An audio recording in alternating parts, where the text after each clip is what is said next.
আগে জন্মায় তো সে নিজে বিনাশ হওয়ার জন্য বা সমাজকে বিনষ্ট করার জন্য। সেই জন্যই বৈষ্ণবেরা, এটা আমি একটা তত্ত্ব বললাম, এরকম আরও হাজারো কারণ আছে যেই কারণে বৈষ্ণবকে আপনি নিরামিষ হলেও আমিষ আহার করে সেই সমস্ত বাড়িতে খাওয়াতে পারবেন না।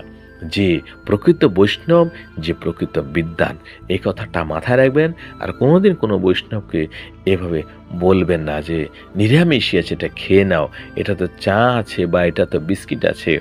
এর মধ্যে অনেক গুরু রহস্য আছে। এগুলো যতক্ষণ আপনি কৃষ্ণপ্রেমী না হবেন, যতক্ষণ আপনি সাধুর সঙ্গ না করবেন, যতক্ষণ একটা বৈষ্ণবের সাথে আপনি মিশতে না পারবেন, ততক্ষণ অবধি আপনি বুঝতে পারবেন না এই তত্ত্ব। গভীর কথা, ভাগবত কথা না শোনেন, শ্রীমদ্ ভগবদ গীতা না শোনেন, তাহলে এই সমস্তর গভীরে আপনি যেতে পারবেন না। হরে কৃষ্ণ, হরে কৃষ্ণ।